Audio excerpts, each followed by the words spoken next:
Boa noite, senhoras e senhores, sejam muito bem-vindos a essa videoaula sobre plano de voos lá no nosso querido Sarpas, né? O nosso plano de voo que a gente solicita lá para toda vez que a gente vai fazer o decolagem do nosso voo, tá? Eu me chamo Douglas, hoje sou administrador e proprietário do canal Voe Comigo Drones, tanto no Instagram como no YouTube, e vim aqui trazer essa tutorial, né, de como fazer a solicitação do seu plano de voo lá no Sarpas NG, tá? Lembrando que esse vídeo é de agosto de 2024, então, dependendo de quando você for assistir esse vídeo, algumas regras podem terem sido alteradas, né? Mas basicamente vai ser isso aqui. De repente, se tiver alguma alteração de regra, eu volto aqui, faço um novo vídeo sobre como pedir o nosso plano de voo, tá? Nos últimos dias eu tenho visto várias pessoas falando que tem os seus planos de voos negados lá no Sarpas NG e não sabem o motivo, né? Então, eu vou trazer essas duas aulas para vocês, tá? A primeira vai ser uma aula meio que teórica aqui, com algumas explanações, né? E uma segunda aula vai ser na prática, lá mostrando algumas dicas lá dentro do Sarpas NG para que você não tenha mais o seu plano de voo, tá? Recusado lá dentro do Sarpas NG, tá? Então, me apresentando, me chamo Douglas, atualmente sou bombeiro militar no estado do Paraná, voo por hobby e também, né, profissionalmente. Atualmente cursando o curso de Ciências Aeronáuticas, então eu já estudo na minha faculdade a parte de regras do espaço aéreo, então eu tenho um pouquinho de facilidade e consigo explanar isso aqui para vocês, tá bom? Vou tentar ser o mais rápido possível, pode ser que fique longo um pouquinho o vídeo, mas é de extrema importância essa aula aqui, ok? Então, se tratando de legislação, né, nós temos aqui a legislação, então nós vamos falar sobre basicamente a RBAC 94, a ICA 140, a MCA, tá? 56.2, tá?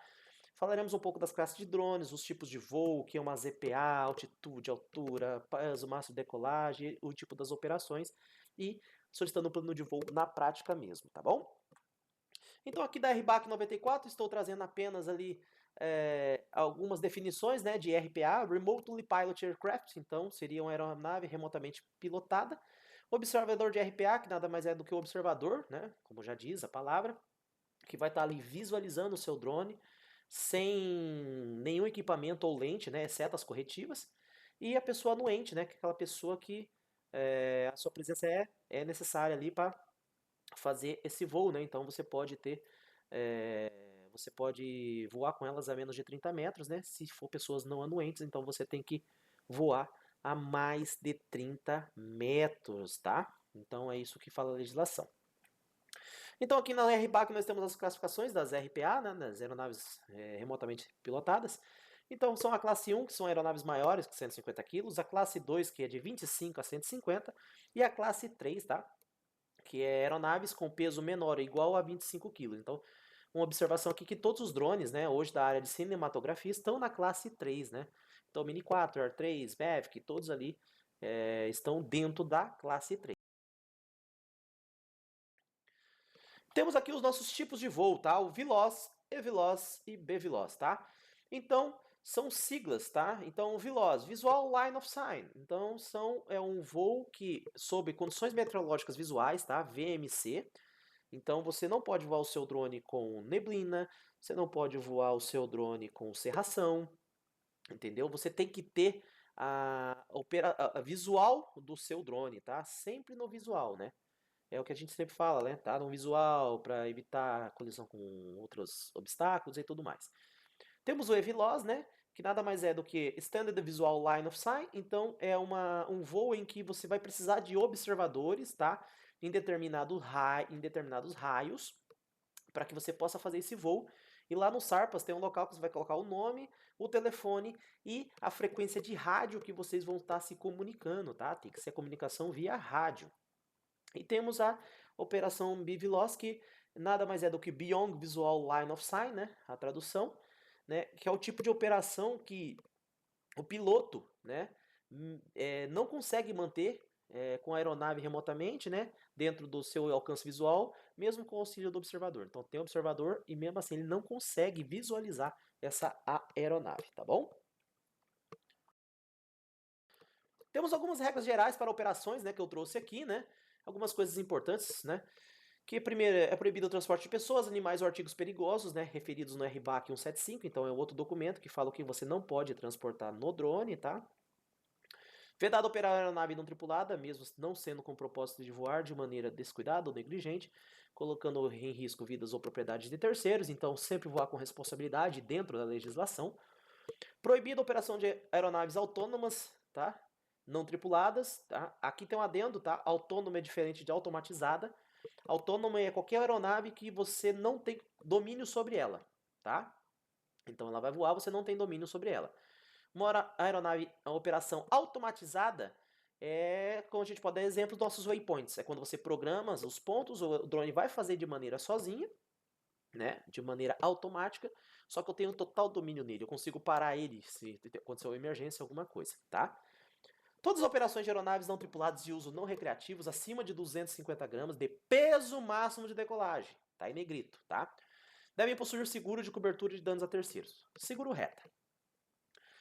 Aí aqui fala que também abaixo que operações de aeronaves remotamente pilotadas de peso máximo acima de 250 gramas é permitido pela ANAC, né, junto com o DCEA, sob total responsabilidade do operador.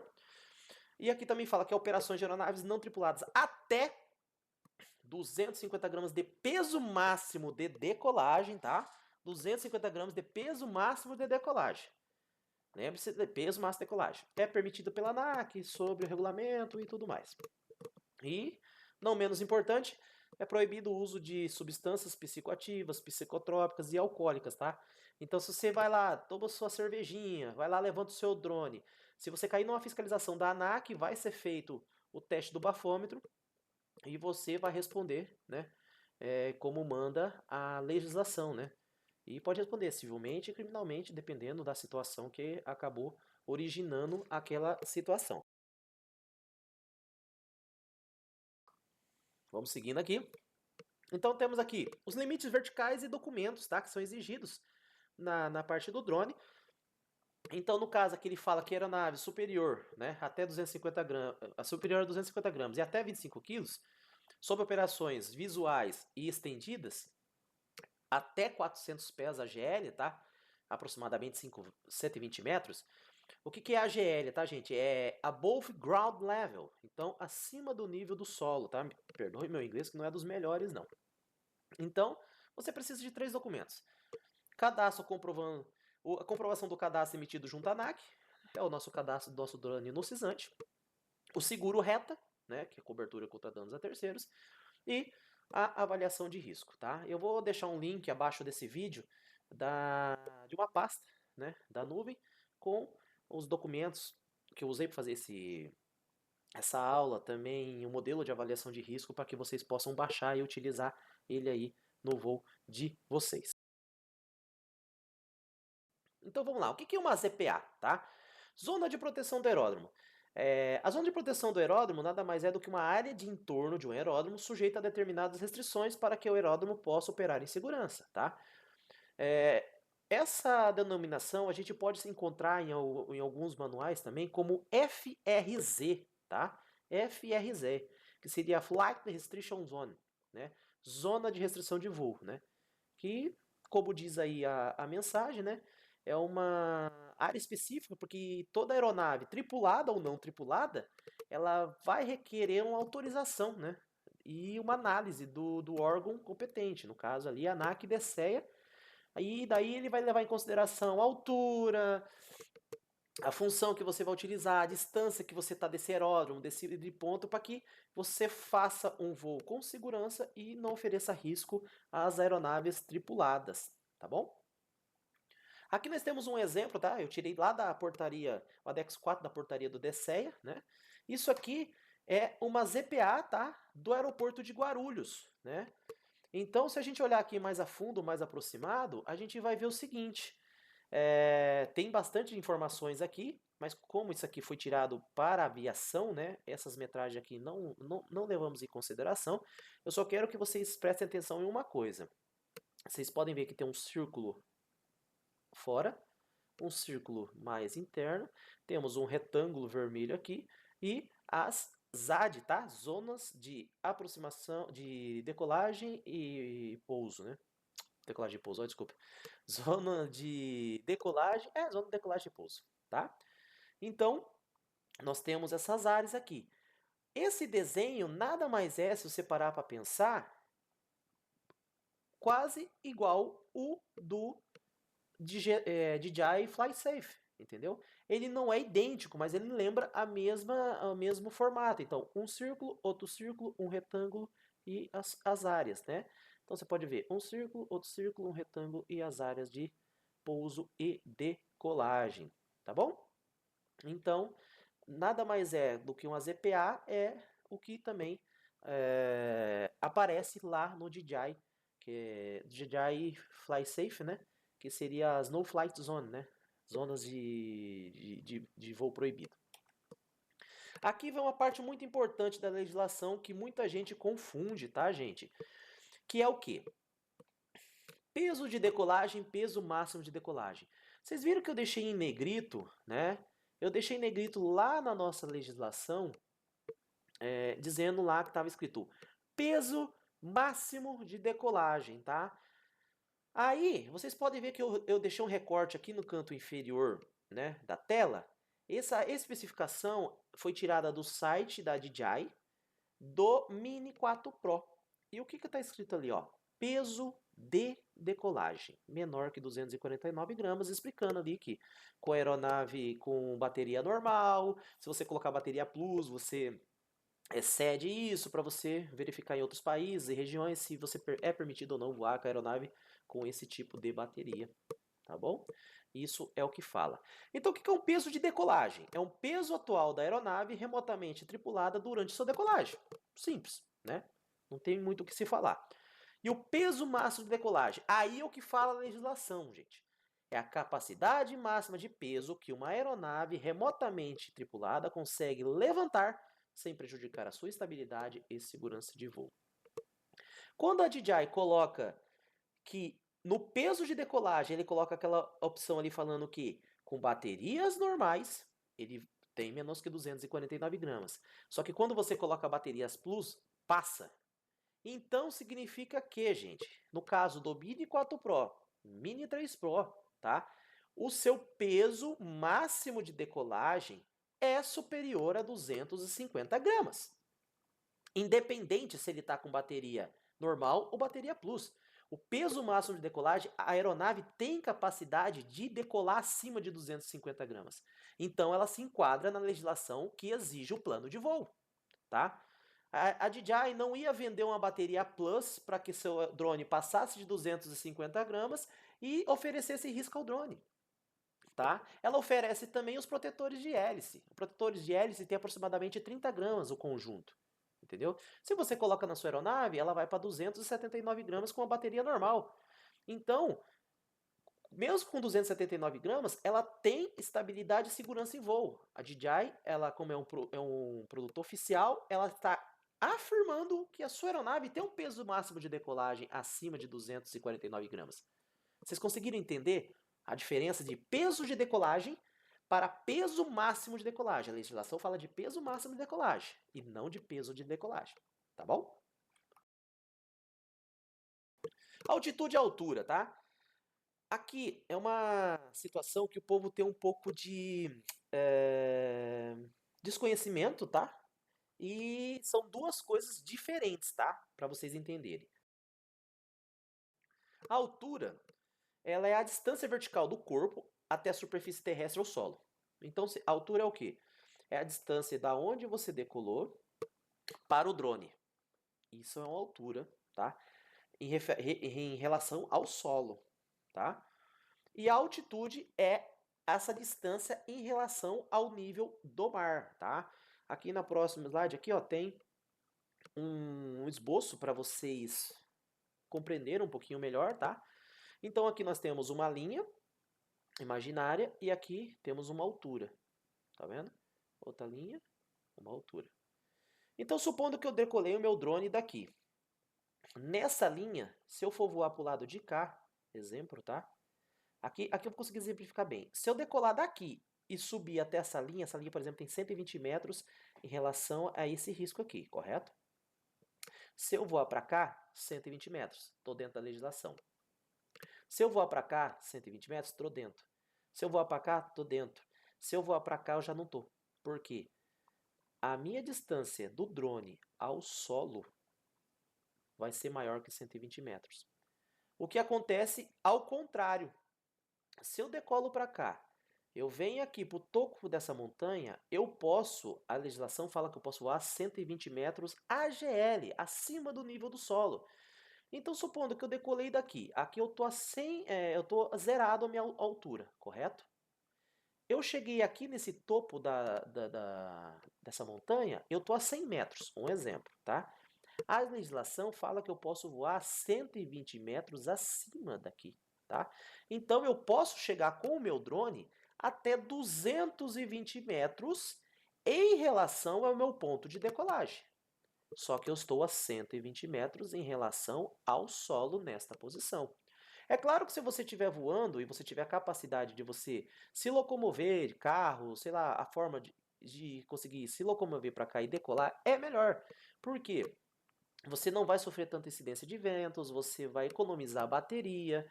Então, sempre que você tem a possibilidade de você se locomover para uma nova posição e decolar e ficar com o seu drone o mais baixo possível no visual, é sempre melhor, tá bom? E a altitude é a altura em relação, né? A altitude seria a distância em relação ao nível do mar, tá?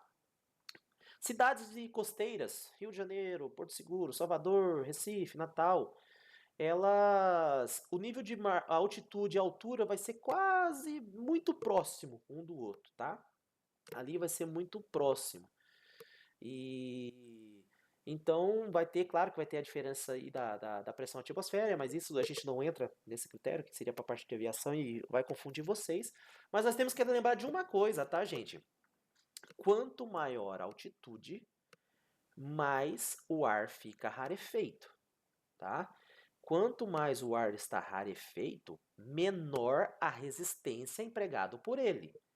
Ou seja, o seu drone voando numa altitude muito alta vai precisar fazer mais força para que ele consiga ficar estabilizado. Então, se você for voar num local que a altitude seja muito alta, exemplo, eu fui lá para o Chile e vou voar lá perto das cordilheiras. Eu não vou me lembrar agora quanto que o Mini 4 Pro fala, mas eu acho que é em torno de 4 ou 5 mil pés a altitude máxima de voo dele, tá?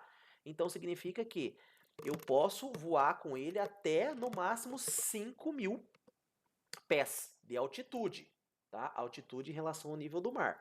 O porquê que eu tô falando altitude e altura? Quando eu for lá lançar no Sarpas, vocês vão ver que vai ter as duas medições.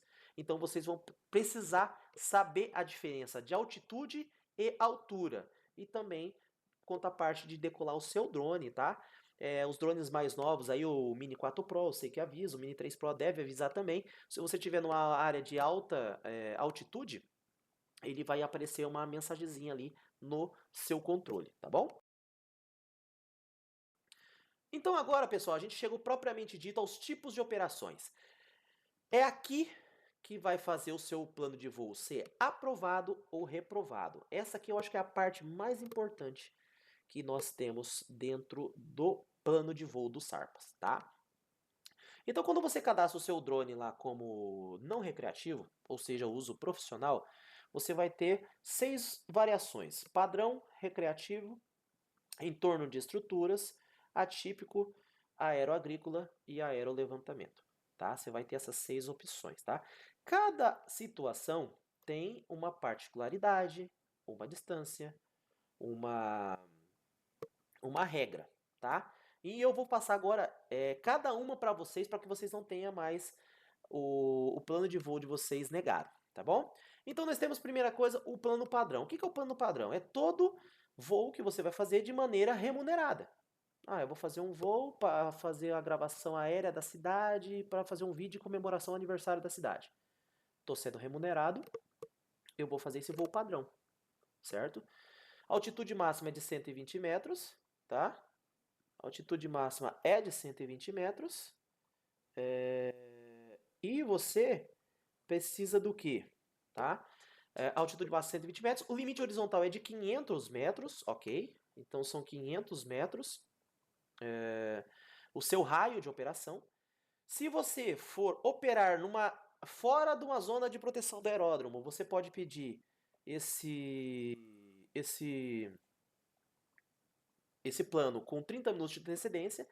E se você for voar dentro de uma área de proteção do aeródromo, você vai ter que pedir esse plano com 4 dias de antecedência, tá? Na verdade, vai dar mais de 4 dias, tá, gente? Porque assim, é 4 dias esse plano somente para você conseguir a aprovação do seu plano de voo no DCEA, tá? Só que nós temos que ter a consciência que se você vai voar numa área que é muito próxima do aeroporto, você vai precisar preencher um documento e esse documento, o administrador do aeroporto também vai ter que preencher ele. Então, supondo que hoje é o dia 1º do mês, eu vou fazer esse serviço, eu tenho que ter em mente, pelo menos, começar a marcar esse serviço de 15 a 20 dias para frente. Por quê? Se eu for voar dentro de uma área próxima do aeroporto, eu vou ter que pegar um formulário, vou ter que levar no aeroporto, ele vai ter que preencher, vai ter que assinar. Aí com esse formulário você solicita esse plano de voo no SARPAS, que pode levar até 4 dias, tá? Então ele pode ser aprovado com 2, com 3, com 1, mas ele leva até 4 dias. E depois de aprovado no SARPAS, você vai pegar essa autorização de plano de voo e vai colocar lá no DJI Fly Safe para você poder desbloquear o seu drone naquela zona. E isso leva de 2 a 4 dias. Então você calcula que você tem o tempo máximo. Vamos botar o tempo máximo. 4 dias do DJI Fly Safe, mais 4 dias para aprovação no DCEA. E você pode colocar aí, eu não sei quanto tempo você vai levar para conseguir essa autorização do administrador do aeroporto. Às vezes é um aeroporto grande, se é um aeroporto pequeno, às vezes você conhece, é mais fácil. Se é um aeroporto de grande intensidade, vai ser mais difícil você conseguir essa autorização, porque demanda tempo, manda e-mail e tudo mais. Então, gente, como eu falei, não existe voo impossível, só que existem voos mais democráticos. Então, democráticos eu falei, burocráticos, desculpa. Então, para você fazer um voo dentro da área do aeroporto, considere de 15 a 20 dias antes de você começar a mexer.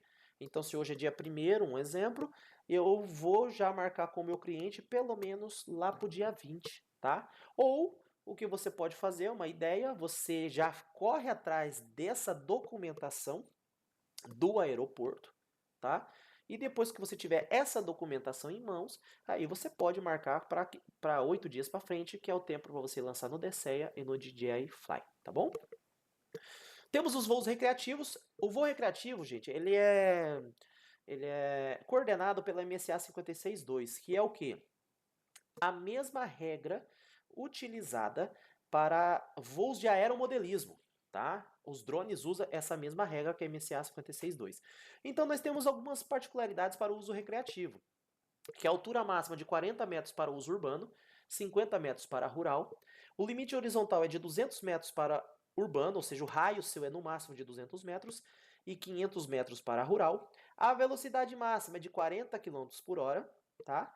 E no urbano e 100 km no rural, tá? No recreativo nós temos limitações de velocidade, tá? Pouca gente sabe disso, mas a legislação fala que nós temos limitação de velocidade, tá? E da mesma maneira, o recreativo você tem que pedir no mínimo com 30 minutos, nossa, 30 horas não, né? 30 minutos de antecedência, tá? E ele não permite voo próximo ao aeródromo. Então você não consegue voar se não for um voo de maneira profissional. Algumas pessoas já perguntaram: eu posso ter um drone registrado como profissional e não ter o seguro reta? A resposta é sim, tá?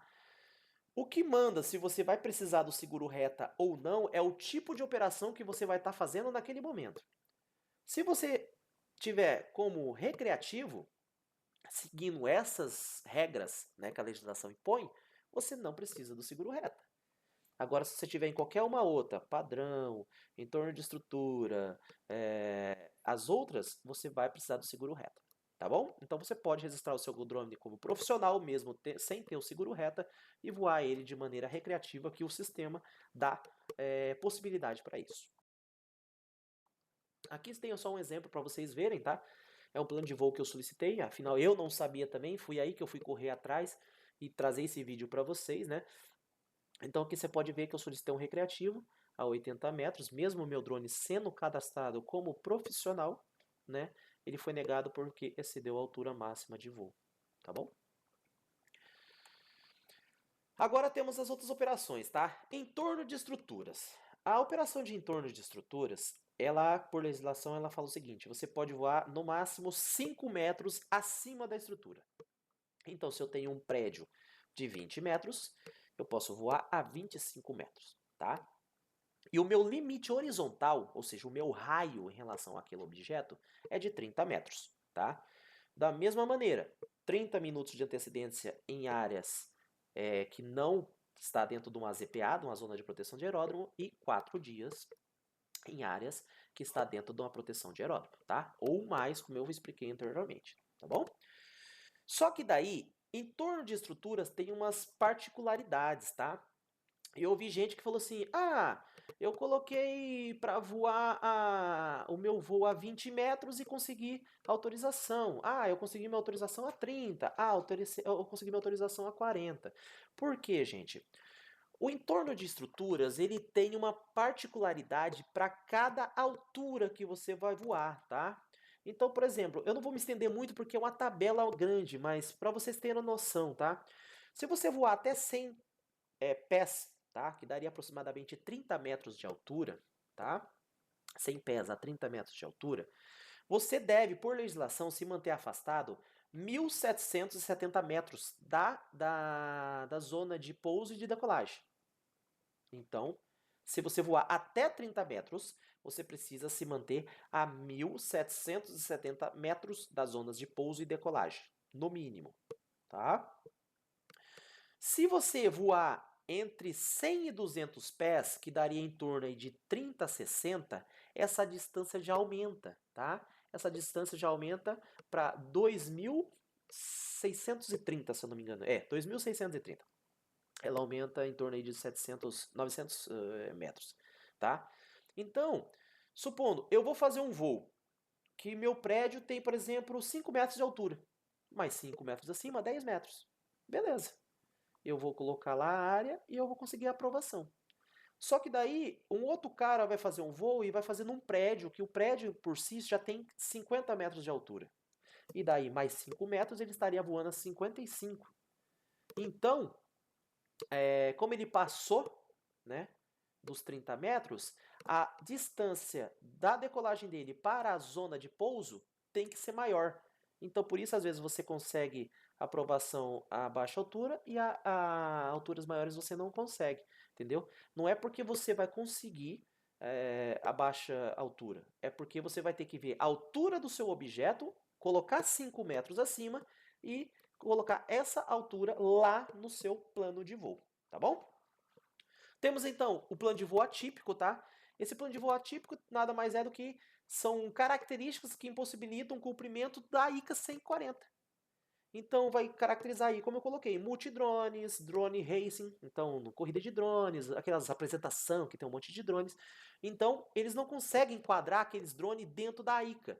Então ele se torna um voo atípico e tem documento específico só para isso, tá? Então eu não vou entrar nessa parte. Temos os tipos de operações aeroagrícolas, tá?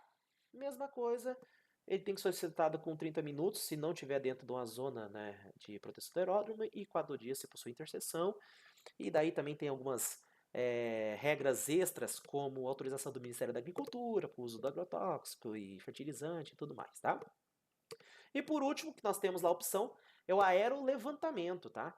O aerolevantamento, gente, ele somente pode ser executado por pessoa jurídica, tá? Então, somente por empresa. E essa empresa tem que ter um cadastro no Ministério da Defesa, tá? Eles têm um cadastro lá parecido com o CISANTE, é um outro nome que eu não me recordo agora. E lá nesse cadastro você tem que conseguir autorização de aerolevantamento para determinada área, tá? Você não vai conseguir autorização para voar em qualquer área, você tem uma área delimitada, tá? Então eu não vou entrar muito nesse assunto porque é um negócio mais complexo, demanda mais tempo. Se vocês quiserem, depois eu faço um vídeo só sobre isso. Mas saiba que você tem que ter autorização do Ministério da Defesa para você conseguir o plano de voo, né, para operações de aerolevantamento, tá bom? Então é isso, pessoal. Eu quero deixar uma frase aqui para vocês, né? Então, andar dentro da legislação valoriza nosso trabalho, nos tornando mais profissionais e bem remunerado, né? Então, gente, a partir do momento que você segue a legislação, que você se empenha na legislação, você tem conhecimento da legislação, você consegue mostrar para o seu cliente que você deixou de ser uma simples pessoa que comprou um drone e vai voar aleatoriamente para uma pessoa profissional. Você está voando dentro da legislação, você está cumprindo todas as regras para mitigar esses riscos, certo? Até porque a legislação fala que se uma pessoa te contrata e você acaba acontecendo um acidente, qualquer coisa, o contratante ele entra como coautor, tá? Ele pode ser responsabilizado também pelaquela situação, tá bom? Então sempre procure andar dentro da legislação, né? E com isso, você mostrando que você é mais profissional, você consegue aumentar o valor do seu trabalho, ser mais remunerado, tá bom? Espero que vocês tenham gostado, né, dessa explicação. Tentei ser rápido, mas o vídeo ficou um pouquinho mais longo. Qualquer dúvida, eu gostaria de agradecer. Qualquer dúvida, vocês podem entrar em contato comigo através do e-mail Voe Comigo Drones, tá? Ou através do Voe Comigo Drones lá no Instagram, tá bom? Nos vemos na próxima aula, que daí eu vou tratar diretamente lá dentro do sistema Sarpas, para que você consiga descobrir se aquela área que você vai voar é ou não uma zona de proteção de aeródromo, que maneira eu consigo fazer com que o meu voo seja aprovado naquela região, e se eu precisar voar lá, não tem o que fazer, eu preciso voar porque o meu serviço é lá. De que maneira você vai conseguir a documentação e vai fazer a aprovação do plano de voo lá para você conseguir o seu voo, tá bom? Até uma próxima aula e fiquem com Deus.